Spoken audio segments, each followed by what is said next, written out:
Now, in today's broadcast, we're talking about how to overcome fears and anxieties. It is probably the most common thing that I get to work with: anxieties and fears and phobias. I mean, usually it's like the beliefs of not being good enough, which creates anxiety, creates fear within people. The fear of rejection, the fear of not being enough, the fear of being found out. All of those things get in our way. So that's what I wanted to break down to today. Now, of course, this is being broadcasted live on YouTube, or mainly YouTube, which is Mindful Awareness Guided Self. If you want to be a part of the show, subscribe to the channel. That means I get to know you that bit more. Let's get into the details when it comes to fear, anxiety, and hey, why not include phobias, right? If you've got a phobia, bring it to the party and let's just see what we can do with it. So, number one, I want us to recognize and realize the first step of change is the conscious and the unconscious awareness of what our mind is doing. You see, I see it all the time, and it's easy as to why I would, because many people are so disappointed that they have a fear, that they have anxiety. They're so angry for why they feel like the way that they do. They maybe have shame, maybe have guilt, maybe they feel hurt, maybe they feel angry, maybe they feel resentful as to why they are like they are. But I want you to know that is easily understood as to why we would feel that way, number one. But it'll be detrimental to your success in letting go of any form of anxiety and fear. Because when you start to hate or have shame as to why you are like you are, or the behaviors you do, in terms of the behavior being the fear and the anxiety, you are actually creating a deeper conflict within yourself, because you are starting to hate not only yourself, but the phobia. But who runs that anxiety, fear of phobia? Well, it is your unconscious mind. Your unconscious mind is running these associations, these reactions, these decisions, these belief systems to make you think you should be fearful of something. So when you are angry or any negative emotion toward the issue, you are technically hating or being angry at your unconscious mind. Now, all people have issues, are disconnected from who they really are. They're out of rapport with who they really are, and more importantly, they're out of rapport with their unconscious mind. So once we start to have that hate, that dislike, that anger toward the unconscious mind because of the issue, it drives a wedge. I always say the analogy, let's just say you had a child, and if you have one, or if not hallucinate, if you did, you came home one day and they drew you a beautiful picture, but it so happened to be on a brand new painted wall. Now, of course, in that moment, you might get a little bit frustrated, a bit angry, but why did the child do that? Well, I said they wanted to paint you a picture. They wanted to please you. They wanted to make you happy.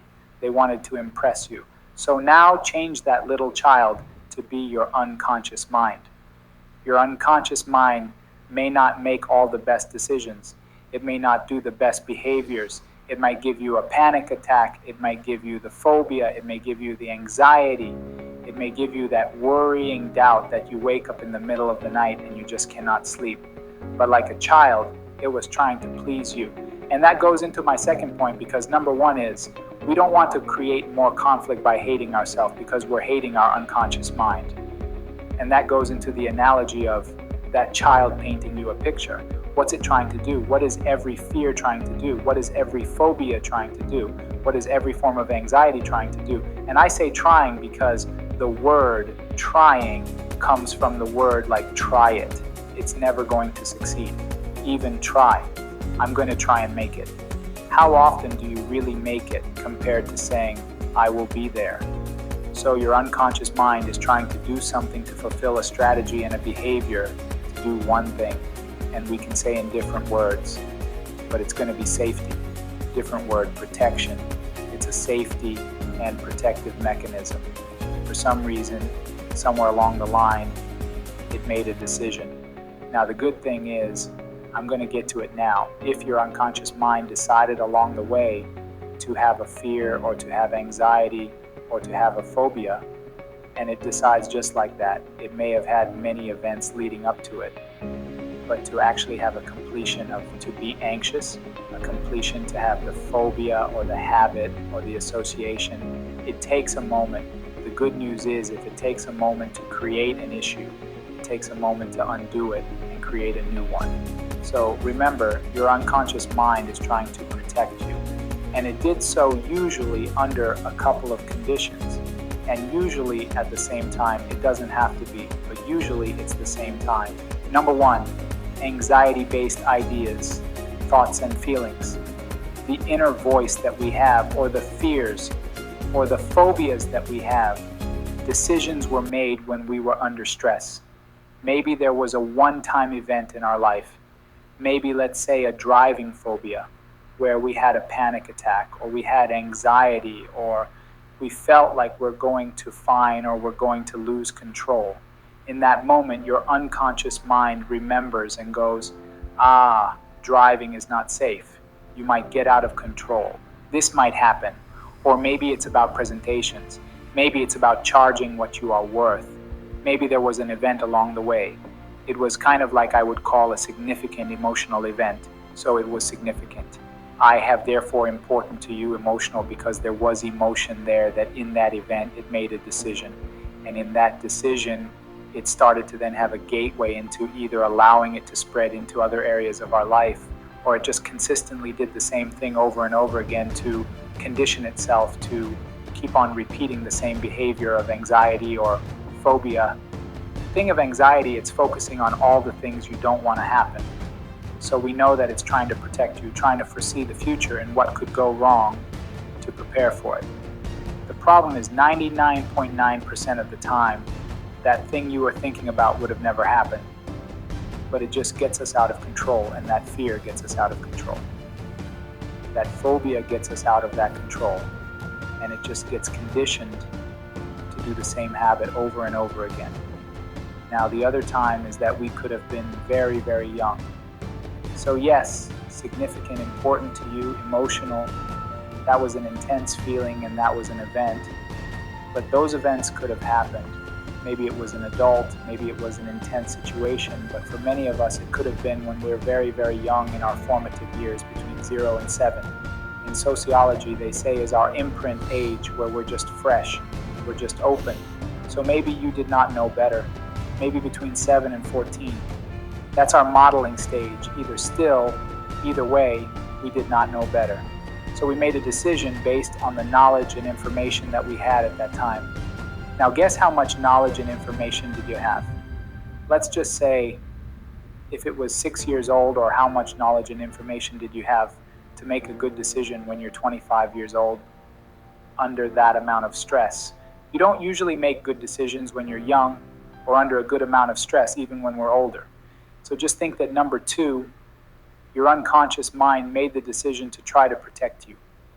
It tried to make a quick decision on your behalf, and it became a habit in every single way.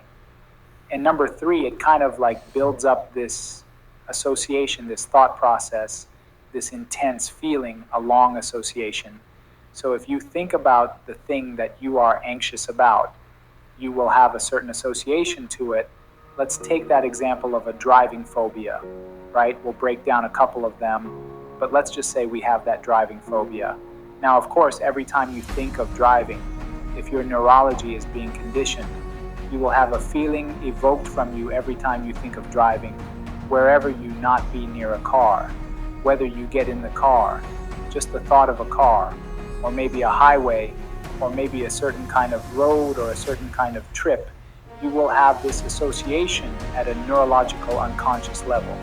And that means you become more conditioned in that association. You may have certain thoughts. Let's take another good example. Let's just say it was about getting a promotion you had maybe tried in the past and you didn't get it. You had the fear of failure, the fear of rejection. Again, the fear of being found out. That internal dialogue goes, what if I do get found out? What if I do fail again? And if you think of just those words, what if negative?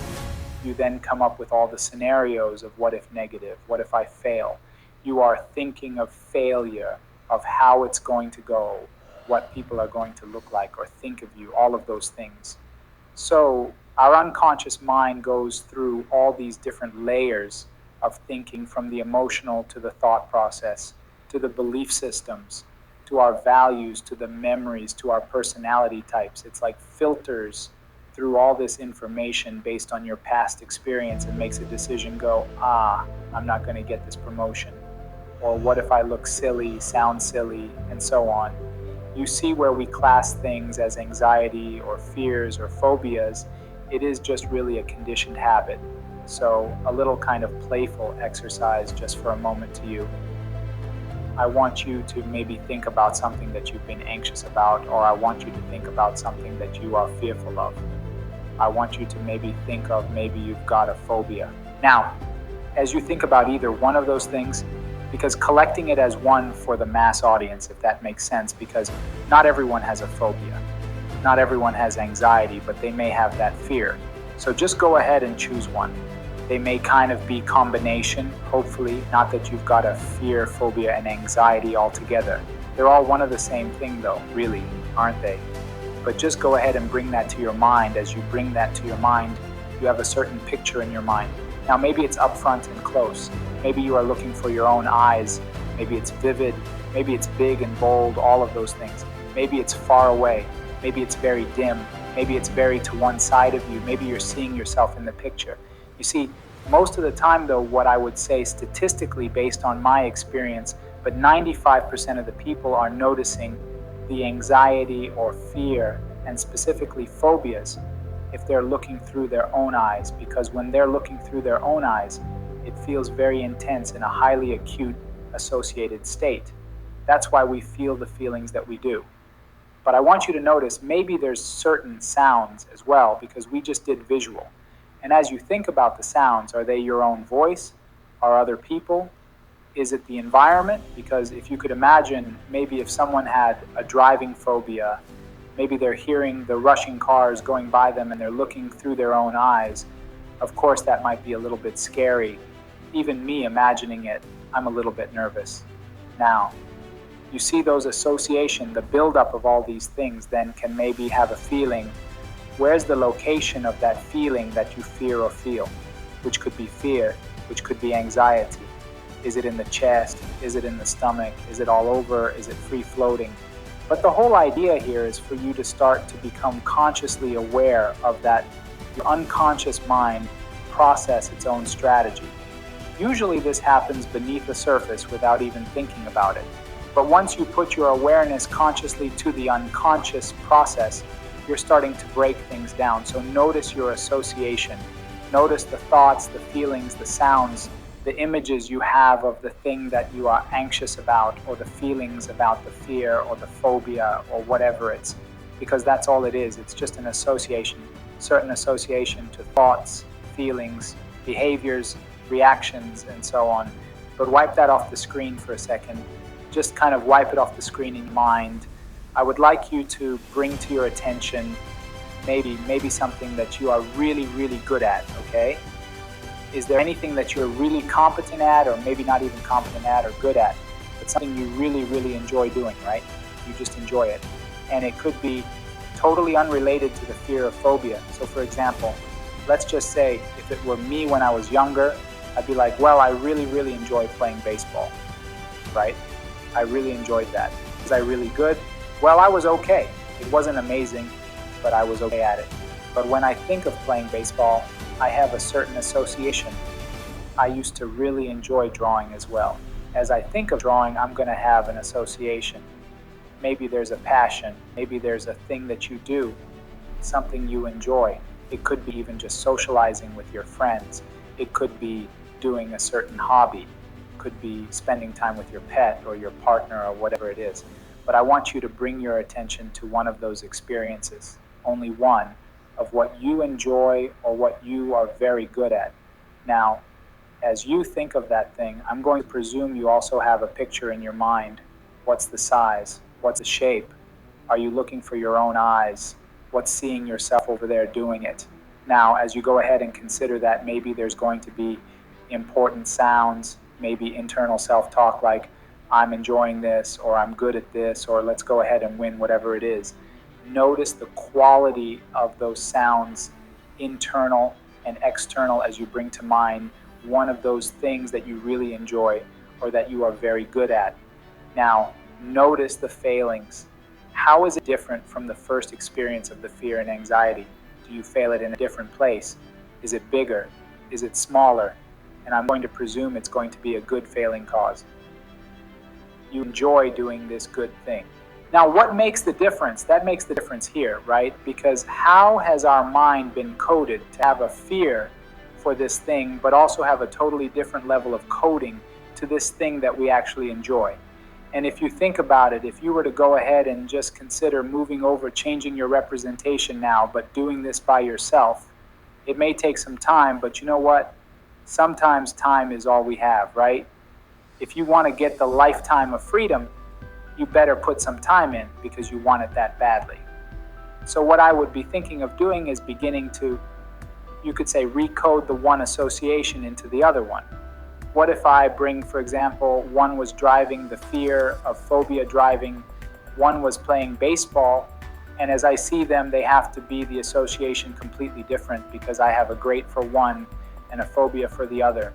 Well, if I bring the association of the driving phobia into how I see and how I experience and how I hold up in my mind the coding of the thing that I'm good at, and I move everything from there to here in the new place, your unconscious mind is going to have to do some coding work. And that's why I said we've got to do it a few times because look, if you don't get real close help and you're doing it by yourself, it can take time. Why? The reality is you've had maybe up to 50 years of programming or 10 years of programming, 10 years of doing the phobia, 10 years or 20 years or 30 years of the anxiety. It does take some time. But if you keep on pulling over the associations, you are going to see great changes.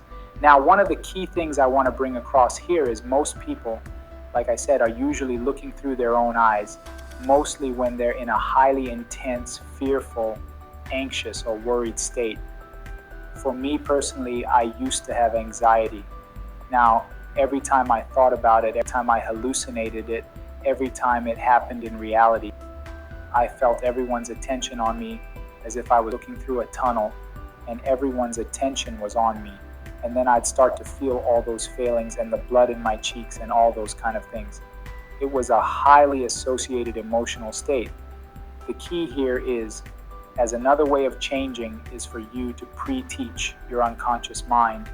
And that is to get out of that, what I would call a highly associated state of looking through your own eyes and then stepping outside of that you and looking at you over there. And the way that I would do that very quickly, and yes, it will take time, but time is okay. If you do it enough with consistently, you will change and transform your life. But I would hallucinate in my mind to the best of my ability before the event ever happened. So let's say if it was driving, I would imagine myself before getting into the car, looking at myself over there about to get in the car, and then hallucinate myself over there in the car, driving where I need to drive all the way through to the successful completion of that event. That's all I would do. I would hallucinate it over and over again. If it was about getting that extra money, saying a certain price, you want to charge your customer, but it's really new and you're a little bit hesitant, I would see myself saying price with that confidence, with that self-certainty, delivering what has to be done, and then seeing my client or my prospective customer going, well, of course that's a deal. I'll definitely go ahead and do that. It's going to be life-changing. So all of these things you are hallucinating in your mind from the beginning of the event to the successful completion. Have that in your mind. Things go wrong when you don't hallucinate the successful completion. Anxiety is focusing on what you don't want. So think of this as the reverse process of anxiety, of focusing on what you do want to happen. You see, once you go ahead and hallucinate how you want to be, what's going to happen to the successful completion, you've got nothing to be fearful of because you did it. You achieved it. There's nothing to have a phobia about because you didn't have one in this hallucination, in this guided rehearsal in your mind. Next step, if I were you, I would step inside that event at the successful completion and just rewind it really back, looking for your own eyes, and then step outside that you, and then see that you going through the exact same event, seeing yourself in that image, in that movie of your mind, rehearsing, seeing yourself look powerful, great in every single way, And then I'll go ahead to that successful completion. Step inside, look through your own eyes, and rewind it really quickly again and repeat. That's all you do.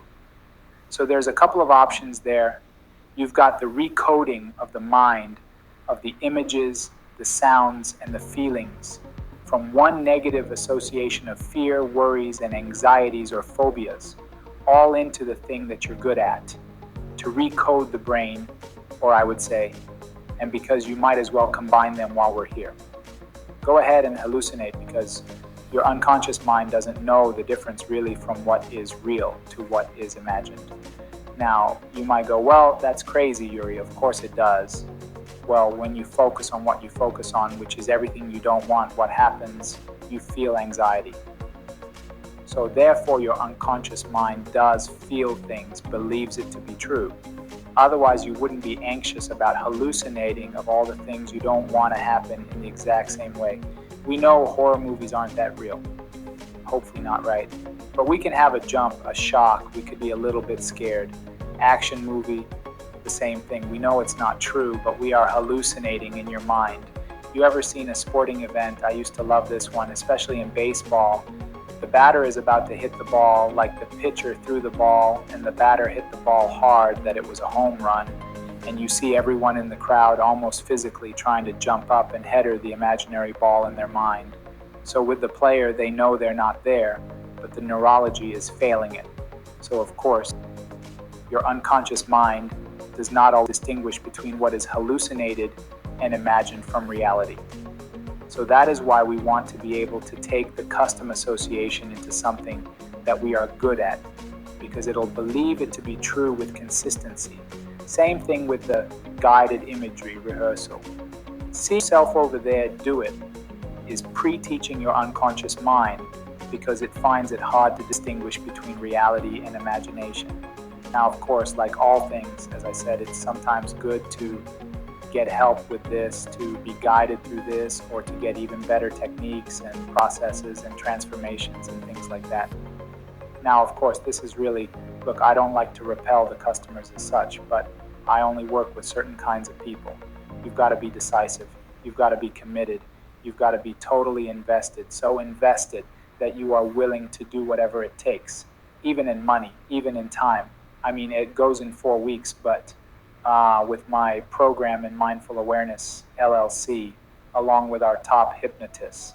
But if you feel like you're a good fit and you go, look, I want to be able to let go of my anxieties, my low self-esteem, I want to progress my career, I want to charge what I'm worth, I want to be able to go up the career ladder, I want to be able to run my business bigger and better, whatever it is. If you feel like you are not good enough, you cannot lose weight, you cannot stop smoking, you can go ahead and apply.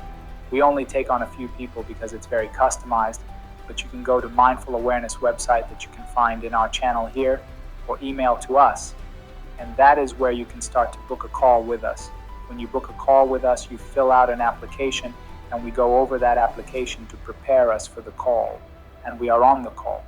We go ahead and figure out where you are, where you want to be, what's getting in the way, and then we'll come up with a customized plan if we know we can solve the issue.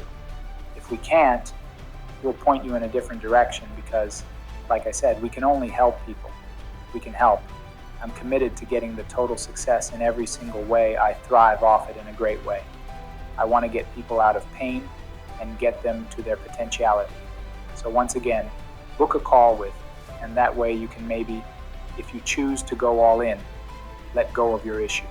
We want to be able to hopefully serve you all in any way that we can, even from a distance if you are unable to work with me personally. So, with that, we hope you enjoy this broadcast. Remember, it is simply a decision that was made, and a new decision can be made to let go of what no longer serves. We honestly generally believe in you. We believe you're deserving, worthy, and able to achieve what you desire. So, let's get to work, make the change, and do what has to be done. Many thanks and goodbye.